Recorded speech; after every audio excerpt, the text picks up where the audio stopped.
Okay, that one's working. I think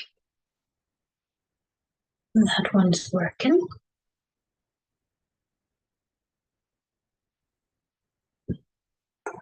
Click there.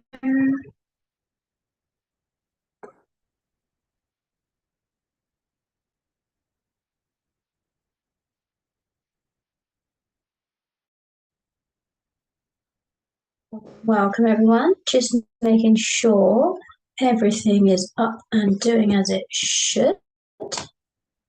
Click there. Yes. Mute that. That says live. That says live.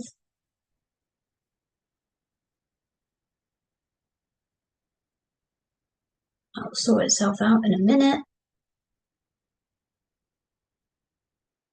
Okay. Well, let's hit record.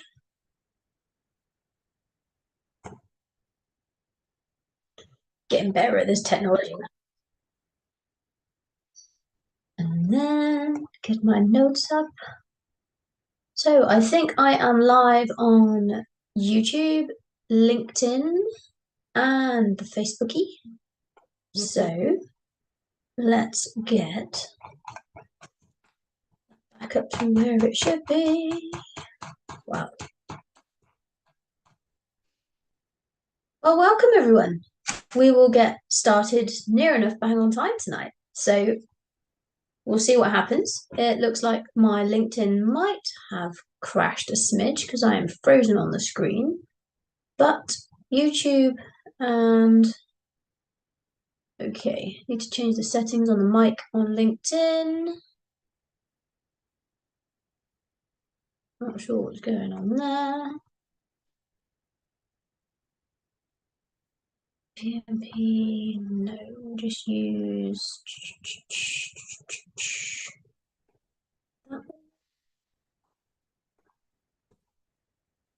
and unmute it. It might have a little bit of a wobble, but thank you for bearing with me. Okay, so welcome back to The Phoenix Within, our story where you can become the hero or the heroine simply by using your imagination to be part of the tale. So in the last two chapters, we've met Morgan, our protagonist, who you can be creating to be whoever you want Morgan to be. If you haven't had a chance to join us so far, I tell this story in first person with minimal description so that everyone listening or reading when it becomes a book can fill in the details and make the story more relevant for them. So Morgan's going through a bit of a rut. Rent's past due, job on the brink of becoming no job, partner currently elsewhere, and the life we all seem to be prescribed just feels difficult.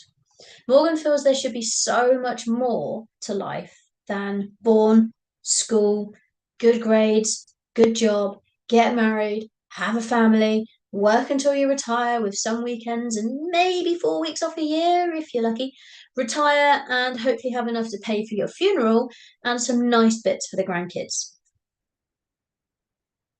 I know I feel the same. But in chapter 2, so our last chapter last Friday, Morgan received a message from an old friend with an invite for a weekend.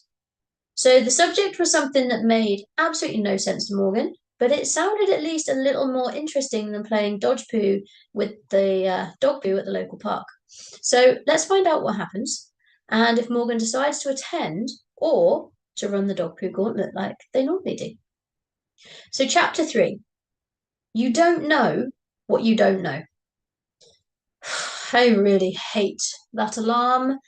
Anyone who says they are up and awake and don't set an alarm must be lying. I get enough sleep. I get good sleep as well, I think. But yet, I still wake up tired and in the morning. Less so on weekends, but then I don't tend to set an alarm on the weekend and I don't really get up until at least mid morning. Because what's the point? But, anyways, I'm sure there are people out there who enjoy getting up for work. Maybe I'll be one of them when I'm living the life I'm dreaming about. My big house, my new car, the rabbit, the massages, the job to be doing. I wonder what that job will be. No, not now. I'm not going to lie here daydreaming all morning when the boss said what they said yesterday. So I'm going to get up and I'm going to get sorted. I have lunch to make as I didn't do it last night, and I need to make a good impression on the new owners so that I get to keep this job that I don't like.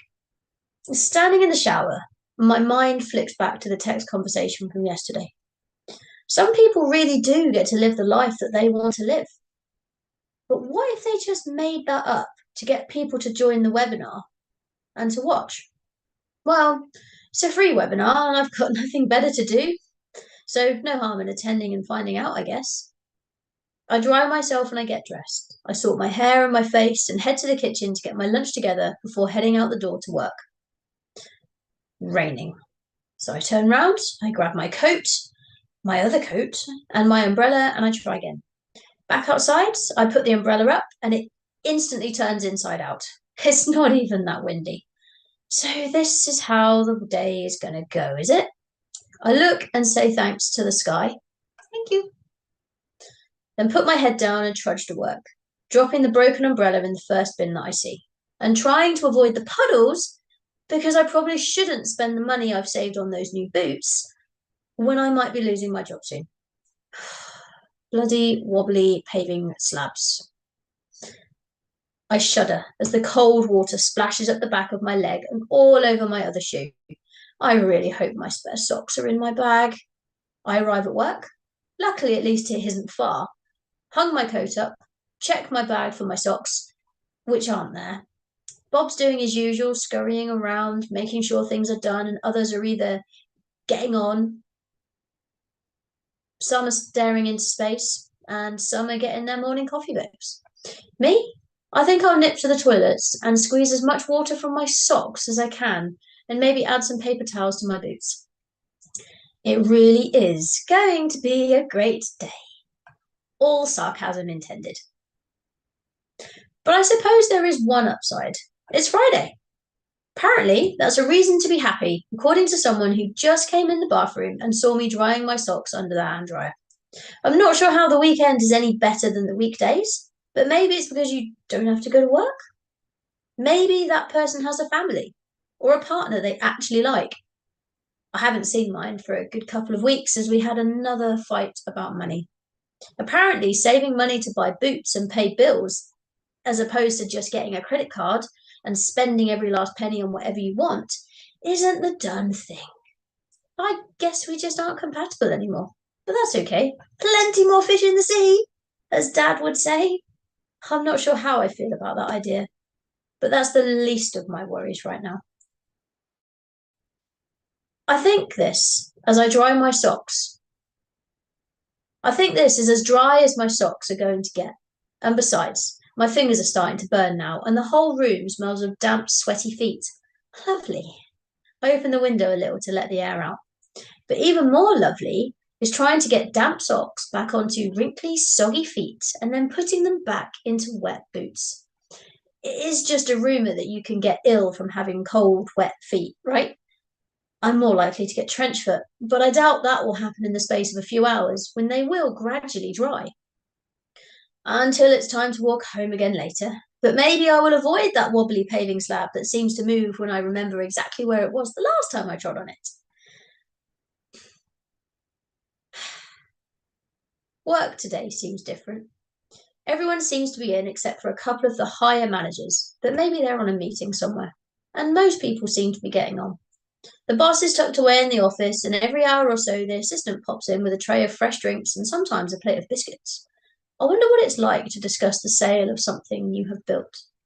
I guess its worth will be different to you than your buyers. What if they can't agree on terms? Will the boss insist on the buyers keeping all the staff as part of the deal? Will they agree and then go back on the deal? Can they even be forced to keep us all for a certain amount of time? My forehead's starting to burn. I wonder why it keeps doing that. I think focusing on my work will be a better option. Maybe I'll even work through lunch to show that I'm a good worker and worth them keeping so that I can keep trying to pay my rent, eating, and saving up for my new boots. Besides, what else could I do? Anything I try will just be criticised by everyone else, and I just want a peaceful life. And if I did try something and it went wrong, then I'd be back at square one or lower with no money and a whole queue of people lining up to say, "Told you so." I'll bet none of them will offer me a sofa to sleep on either when I get evicted for not paying the rent.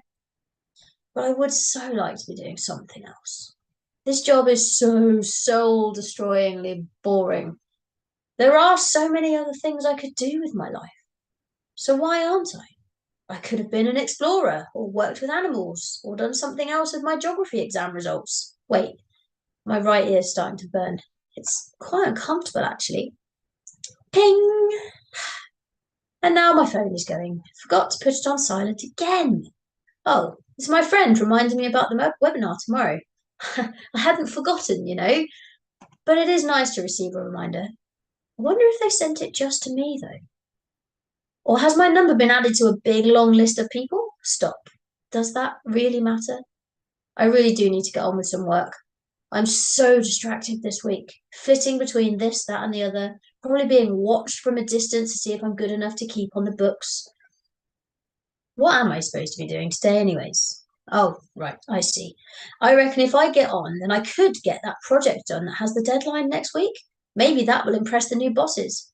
That's what I'm going to do then, after I get a quick drink top up first. Before I know it, it's 5 o'clock and time to leave. I got quite a lot done in the end, around my drink breaks and eavesdropping on other people's conversations and daydreaming sessions. I feel like it was quite a successful day, and I even got told great job by Bob. He was probably relieved that someone was actually doing some work rather than leaving it all to him, to be honest, but it was a compliment, so I'll take it. My boots are near enough dry as I put on my coat and head out the door, expecting to see the torrential rain as it was this morning. But I actually get pleasantly surprised. It's now only a light drizzle. Still lots of dodgy, wobbly paving slabs to try and avoid, but it's Friday, so if I get soaked again, at least my boots will have the whole weekend to dry. Once home, I do my usual Friday night routine: dinner, shower, PJs. It used to include a bath, but the water and gas rates have increased so much, it just makes me feel guilty to indulge myself, and then it's just not worth having the bath anyways. So I flick on the TV instead to see what films are on, and as usual, the aerial is playing up. So I guess I'll maybe look at those emails I was sent yesterday. Some pre-reading, some books I've never heard of. Maybe they will have them in the library. A workbook? Why would they create a workbook? Surely they don't have enough time to spend writing this. But if this is their job, then I guess they would. Or maybe they earn enough to pay someone else to do it for them. Wait, this workbook makes no sense. Lots of blank spaces to answer questions. What do I know that I don't do?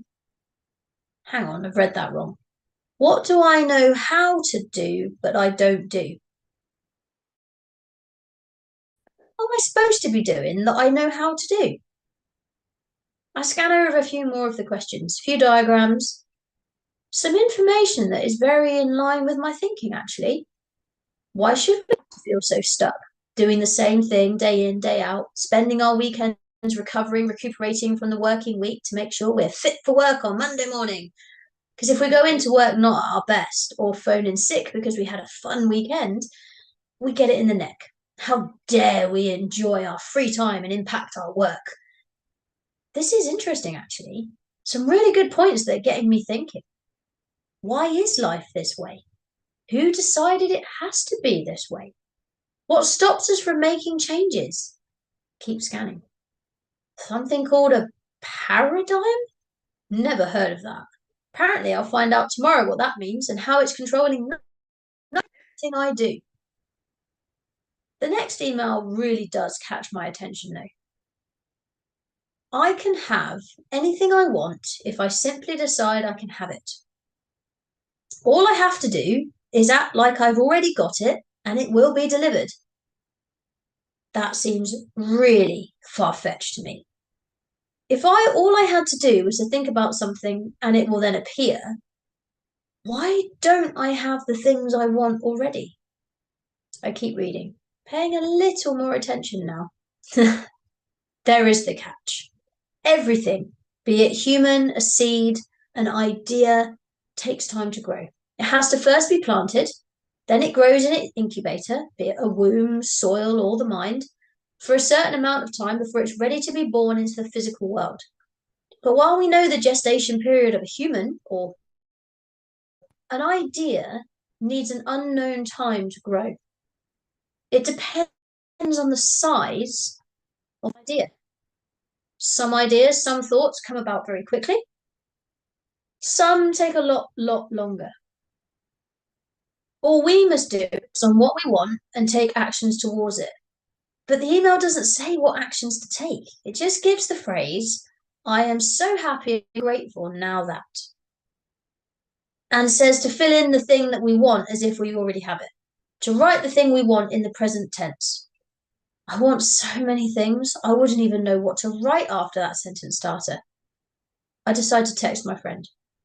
Just looking through all these emails you've sent over the webinar tomorrow, I have to say, my mind is being blown. Where did you learn all this? How does it work? I make myself a nice hot drink while I wait for a reply. Bing! It says, I learned it from my mentor after coming across a really interesting book. Then I went to a seminar with them and that was it. I was hooked. Definitely check out some of the books on the reading list if you get a chance as well as join us tomorrow and I'll explain more then. I don't mean to be rude, just out for dinner with my team ahead of tomorrow's session. See you tomorrow. Wow. Out for dinner with people you work with. My workplace only go out for drinks, and that always seems to end in a disagreement or worse. I decide to shake that memory and look back at the book list. One in particular captures my attention. You Are a Badass by Jen Sincero. Well, at least I know what to do tomorrow morning before the webinar.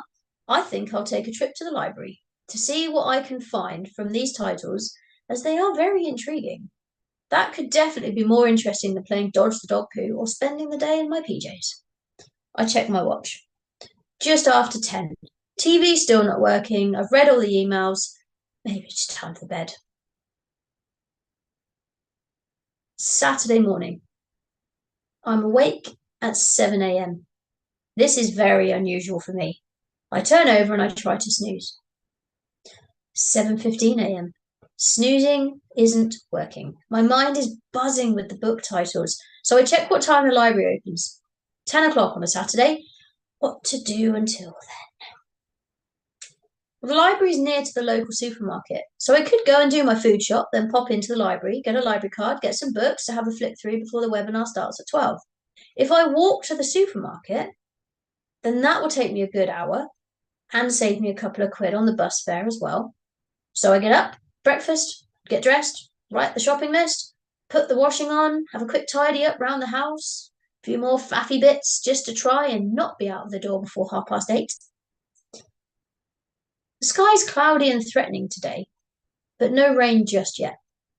And there is a pleasant breeze blowing. It's not too cold, but a good temperature for walking.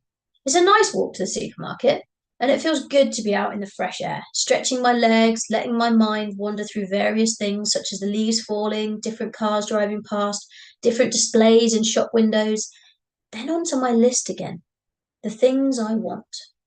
Again, I start to doubt that I could have any of them, but I decide to simply think about them as if I could have anything I want, just like the email said was possible. I keep the phrase in my mind, I am so happy and grateful now that, and start to add things onto the end of it as I walk. I have a nice big house, comfortable, in the countryside, away from other people with lots of gardens, woods, and nature around me. I have a job where I choose my own hours and get paid a lot more money than I do now. I go on holidays at least every other month for at least a week, exploring different countries and cultures and meeting new people, learning new things. I travel like a local rather than a tourist. I come back into the real world briefly to cross the main road. Then I keep walking. Before I know it, I'm at the supermarket and an hour has felt like the blink of an eye, and my right ear is really burning. Luckily, it's a fairly straight walk, as I don't actually remember how I arrived here. I do the shopping, comparing prices, looking for deals, the usual. I'm still not sure if I will have a job next week, so I'm mindful of how much I'm spending.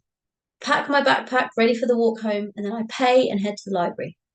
Still 10 minutes before it opens, so I open up the email and make sure that the list of books is easy to find. Takes about 5 minutes to set up my account, and then I ask if I can get something printed. It's as simple as logging on the computers, going on an email, and then clicking print. I have to use my card at the printer, and poof, the workbook's printed. And the librarian even staples it for me. I ask where the personal development books are, and the librarian shows me the sections. I put my bag down out of the way and start searching. How to Be a Badass literally jumped out at me as I reached the authors with S in their surname. Ow. Then I start looking for a couple of the others that were mentioned. Atomic Habits by James Clear, and then a couple by Neville Goddard. They don't stock the one mentioned on the reading list, but they do have a couple of the others, so I grab those instead. 4 should do for a start. I don't get that much time to read at the moment anyways. I book the books out, and then I head to the bus stop, as the rain is starting to fall now, and I don't fancy getting these books wet, or myself for that matter. The webinar is also due to start in just over an hour, and I still need to unpack the shopping, sort the washing, make some lunch. Taking the bus will allow me to start flicking through these books. I'm sure I can stretch to a couple of quid to save myself time and discomfort. The bus is on time, must be a Saturday morning thing, and not busy. I pay my fare, grab a seat, put the bag down, and pull out Jensen Series book first. The first paragraph immediately grabs my attention, and I almost miss my stop. And I get to it. You can start out with nothing, and out of nothing and out of no way, a way will be made. Reverend Michael Bernard Beckwith, former drug enthusiast turned spiritual enthusiast turned inspirational badass. I used to think quotes like this were a bunch of crap, but I also didn't understand what the hell they were talking about. I mean, not that I cared, I was too cool. What little I knew about the self-help spiritual world I found to be unforgivably cheesy. It reeked of desperation, rah-rah churchiness, and wanted hugs from unappealing strangers. Don't even get me started on how grouchy I used to be about God. At the same time, there was all this stuff about my life that I desperately wanted to change. And had I been able to bulldoze through my holier-than-thouism, I could have really used some help around here. I mean, overall, I was doing pretty well. I'd published a couple of books, had lots of great friends, a close family, an apartment, a car that ran, food, teeth, clothes, clean drinking water. Compared to the majority of the planet, I knew my life was a total cream puff.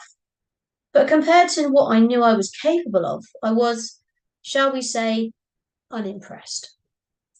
I always felt like, come on, this is the best I can do? Really? I'm going to make just enough to pay my rent this month? Again? And I'm going to spend another year dating a bunch of weirdos so I can be all in all these wobbly, non-committal relationships and create even more drama? Really?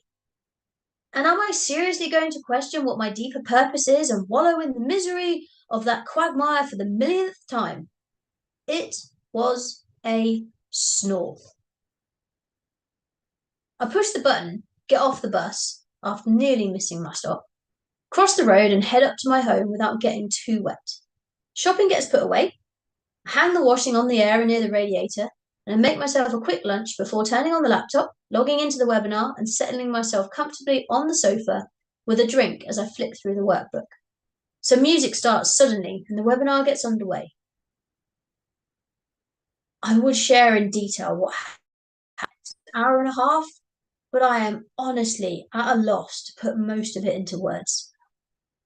The main point that I took from the session is simply that we all know how to do better in whatever it is that we're doing. But we simply don't because of inbuilt conditioning that we pick up from our parents, family, school, friends, and workplaces. Sometimes we even pick up ideas from TV, films, and books. Because of this conditioning, we can attend training at work, for example, get really hyped and excited, and then 2 weeks later, we will still be doing the same things that we were before the training. Can you relate to that? The other big thing that stood out to me is that we all have the same amount of time. A millionaire has the same number of hours in a day as a homeless person. The difference is what they do with those hours in their day. We all have all the time there is. It's our choice if we spend them in front of the TV or doing extra things around our jobs to create the life that we want to live.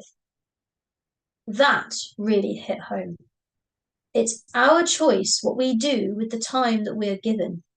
And the time that we are given is all the time that is available. I am honestly sat on my sofa, blinking and breathing, looking at the workbook and the copious amounts of notes I've written. No idea where to start. Ping! My phone snapped me out of my trance. It's my friend wanting to know what I thought. Wow, I don't know what to say, I reply. That's awesome. What are you going to do to make changes in your life?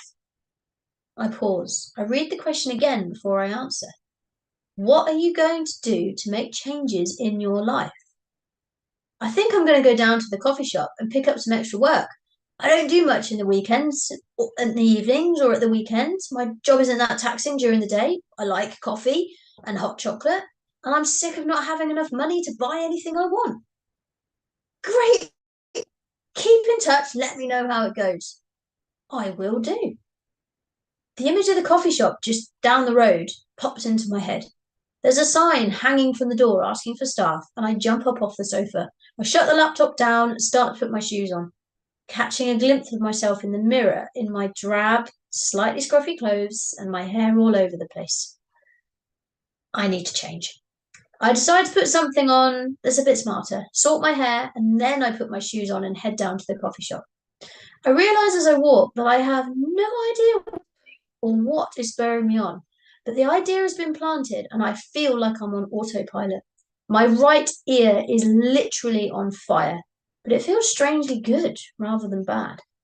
The coffee shop's quiet. I say hello to the barista behind the counter and I ask to speak to the manager. They disappear and then the manager comes out behind the barista. I introduce myself, motion to the advert in the window. They order us some drinks and guide me to a table by the window for a chat. All the usual interview type questions, mainly around why I want to do the role, what my experience is. I decide that the truth is the better option. I mention my weekday job and how I feel like there should be more to life, and I want some extra cash. I briefly mention an inspiring webinar I attended, and the conversation turns towards their background and how they built this coffee shop up from an idea shortly after leaving school. I was hooked on their story. It's so inspiring listening to them. They went through school being picked on and bullied. They got kind of grades, decided that university or college wasn't really for them, managed to start working in a coffee shop just to make ends meet, give themselves a little bit of money, cover themselves if their parents decided to kick them out, which they eventually did. And when they got kicked out, they decided to start their own coffee shop. So they went to the local bank, they mentioned their idea, what they wanted to do, and they managed to get a loan. And poof, the coffee shop was born. Since that first coffee shop, which was the one I'm sitting in with this person right now, they've started another 3, all in our city, but 4 coffee shops from one tiny little idea of, I don't want to go and work for someone else. It was so inspiring. But we seemed to hit it off really, really nicely. And I'm invited to pop in tomorrow morning to do a trial and also to provide some background details, I guess, to make sure I'm not a psycho. I'm quite excited, actually. I smile as I close the door to my home. Today has actually been quite an interesting and life-changing kind of day. I text my friend to say thank you, have a shower and some dinner. I work out a little bit on my CV, so it's ready to take in tomorrow. Not sure how I'm going to print it, but that's a tomorrow problem. Then I settle down into bed to read some more of You Are a Badass. I will see you in the morning.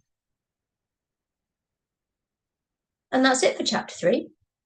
Not quite sure I like how I ended it, but we'll work that out. It's all good. So I hope you are enjoying these sessions so far. I'm really enjoying writing them. I do need to get a little bit more organized and not leave it to the very last minute, because I added some details into this and finished it off when I should have been in the gym. But I still managed to get to the gym. I just didn't get my spa session tonight. So I'm not as puffy faced today. But I do hope these are helpful. I look forward to sharing chapter 4 with you on Thursday, and we'll see what happens to Morgan next. The notes that I've got is going to find out what happens to Morgan as they start their new role in the coffee shop. Maybe some very interesting people come in. Maybe something gets left on a table. Maybe the boss at their weekday job is actually going to decide who stays and who goes. Who knows? And to be honest, who knows? Because I haven't written it yet. So if you have any suggestions, please feel free to share. This is an ever-evolving story. Yes, I have a rough kind of outline plan of where the chapters are going to go. And I know the basis of what's going to tie it all together. But the nitty-gritties of what happens day to day, that's not written yet. So if you want to say, please feel free to drop me a message. Please feel free to share this far and wide. And I look forward to seeing you again on Thursday. So take care and have a great rest of your day. Bye-bye.